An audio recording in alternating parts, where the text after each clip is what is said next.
researcher. And I'm Judy, the athlete, and we're here to help you better your best. Judy, there's a little point in time that to me is so valuable and critical, for performance. I kind of call it the settle. I think you use the same term. Yeah. Okay, and it occurs, that settle to me is when everything comes together pretty much in our gut, and then we're ready to start the motion. And if we allow that settle to come all the way to its end point, which actually takes a second or less, and we'll talk about where it is in the routine and stuff, then I think it helps the athlete to not get too far ahead of themselves in their mind. So it's like, you have eye-hand coordination. All these things are really tied together very well. But, if the eyes go too soon, then this is kind of left on its own to perform the motion. Okay, so then we use our eyes to help control our mind. But I know I have athletes, and you guys, you look at the target the whole time. So your eyes are in one place, but their mind can still get ahead of it, right? So wondering what's happening down there. So if They start looking for the arrow before they've shot it. They start. Yes, Absolutely. right. And so if we can get all the way to here before we start, whether you breathe, you get that air out all the way to here, and then start, I think you're going to be so much more successful at staying in the shot. Well, I think what's really important about that, we were going to talk about when that settle happens, because for me, there's two places that it happens.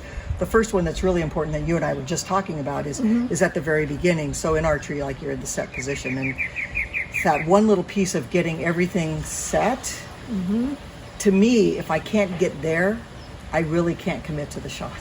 Oh, that's right? a good point. So if I think about, if I get to that settled spot, Yep. and then I say go or start or whatever that is, that I give the command, we're starting, then I know I'm going to finish. But Very if I am good. not, if I'm not in that place, Yeah.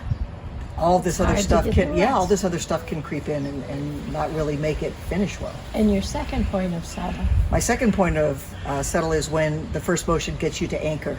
And so, now at anchor, you're finishing the shot, you're Yeah. feeling the finish of the shot, and you're going to finish all the way through. So, but there's a point that you've got to settle in. You've got to drop all of that sort of extra brain stuff that's happening, and you feel Release. it. You feel it, Yeah.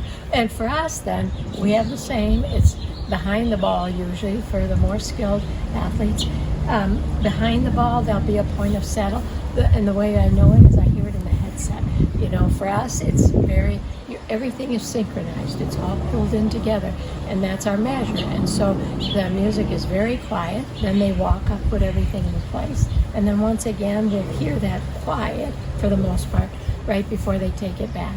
And it is a second or less, but it is an absolute critical point for great performance. It's interesting you would bring the Opti headset into this, because that's actually what it's really designed for, is if I can get to that settled point, and we see it in the best, they get 1 second before their actual action finish, whatever, Right. they're getting their brain balanced. And so when you first put that headset on and you're like telling people to get the music volume low and they don't know how to do it, it is this feel of settle. It's like, how do I get this settle? It either they feel it here, or they feel it here, or they feel it in their gut. But there is a settling sense that when the brain balances, you're ready to go. Right, and from our data, looking at the brain maps and stuff, what we know is we've just quieted the consciousness for the most part. So all the thinking, conscious thinking stops, and the subconscious can just perform. Right. That's ideal. Right? So work on your settle.